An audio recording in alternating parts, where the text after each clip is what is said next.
Innovating Education Learning World in association with WISE, an initiative of Qatar Foundation. Welcome to Learning World, this week again from Beirut. Low-cost schools, it is a trend in learning that is making a big impact in developing countries. The growth of these schools shows how fostering economic development can be a matter for private enterprise as well as government institutions. In Asunción, Paraguay, the privately financed San Francisco Rural School has become a pioneering model of self-sufficiency for the young people living in this poor area. So many people have moved away from Paraguay's rural areas that nowadays nearly 30% of the population, that's 2 million people, live in the capital, Asunción. But for many of them, the dream of life in the big city has turned sour. Agro-shopping is the largest organic market in the city. Here, 17-year-old Maria Antonia sells vegetables produced by her classmates. For us, agro-shopping is an opportunity to sell goods because we sell whatever we produce to fund our school. We work in order to study. My family can't afford to pay for me to go to a normal school.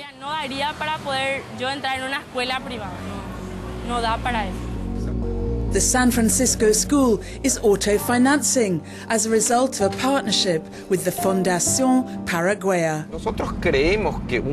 We feel that a 160-acre farm on good land with appropriate initial investment can generate enough profit to keep the school running.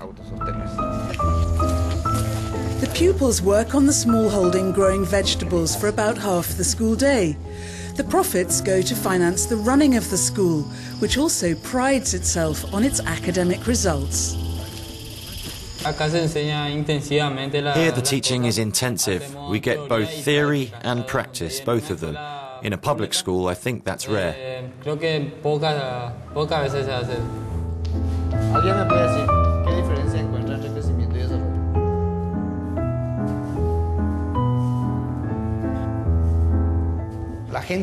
People leave the countryside and go to the city for, I don't know what. There's nothing for them in the city. In the country there are lots of things. So the idea is to keep them here, stop them moving away from their communities. These children all share the same dream, a solid education. They're proud of their achievements in financing their own school, and the experience opens doors in the food industry, in marketing and tourism.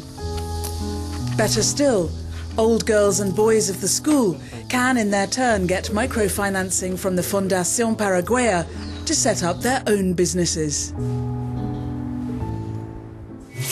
In recent years, Professor James Tooley has been working in Ghana and India, helping low-cost private schools in poor areas to raise education standards and get access to loan schemes to invest. Low-cost schools are vital in developing countries where state education is often either non-existent or too expensive for most people. In a nutshell, what you're finding in the slums and the shanty towns in many African countries, in India and elsewhere now, you're finding that the poor are not acquiescing in the mediocrity of state education.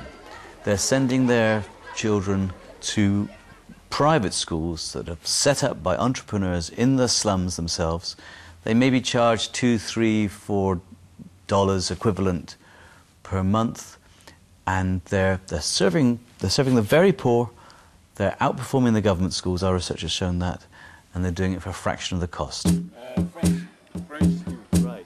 It's now closed. It's closed because of the water. The entrepreneurs were typically, I think, of three types. One could have been a mother, typically a young woman, who has her own children and creates a nursery school around her 2 or 3 children, brings in the neighbours. After a couple of years, they're due to go to grade 1. So she starts grade 1, and before you know it, she's grade 5, and then up to grade 10. That's one sort of school. A second sort of school has been founded by typically a young man or a young woman who starts a tutorial class, a tuition class, you know, a cramming class, if you like, for class 10 exam students. And they will come to him or her and say, well, actually, we're learning much more from you than we are from school. You know, why don't we come to you full-time? And then he starts going down from 10, 9, 8. And before you know it, there's a school there. A third type of entrepreneur would be someone who just sees there's a market here now. He or she may have done something completely different before, usually from the community itself, and just says, well, actually, a school seems to be a reasonable business to run. I get social standing, I get respect in the community, and I can be sure of a small income. So those are typically the types of entrepreneur.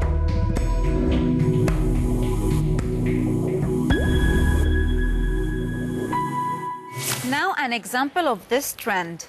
For the underprivileged families living in the slums around Nairobi, Kenya, a good education is the only way to escape the poverty cycle. Fortunately, over the past decade, local entrepreneurs have found ways to provide affordable, high-quality education for the poorest people. Around Nairobi, free state schools are thin on the ground, and private schools charge fees which most families can't afford. But now, a new type of school has emerged: independently operated low-cost schools.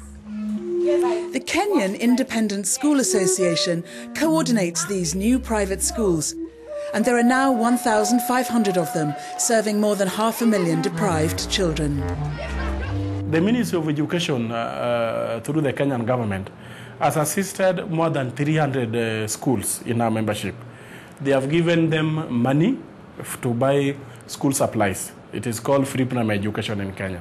So the money has been extended to them, and they have managed to buy textbooks. Although they're not enough, but they have managed to buy textbooks to help the children. One of these schools is here in the Soweto slum area, just 7 kilometers from Nairobi's bustling central business district.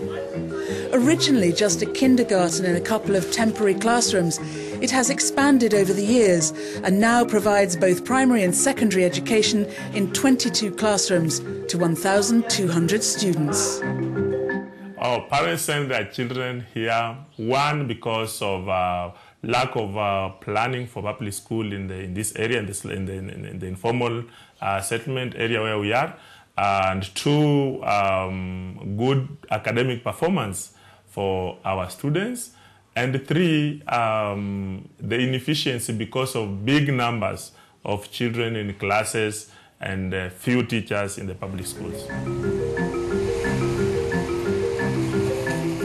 This primary school charges just 23 euros a term in an area where the average wage is around 6 euros a day. This covers both tuition and exam fees and is enough to make the school self-sustaining. Best of all, the school achieves good results, especially in the national exams, scoring a grade above the national average. We will be back next week with different stories from the world of education. You can find all our episodes on our website. Learning World in association with WISE, an initiative of Qatar Foundation.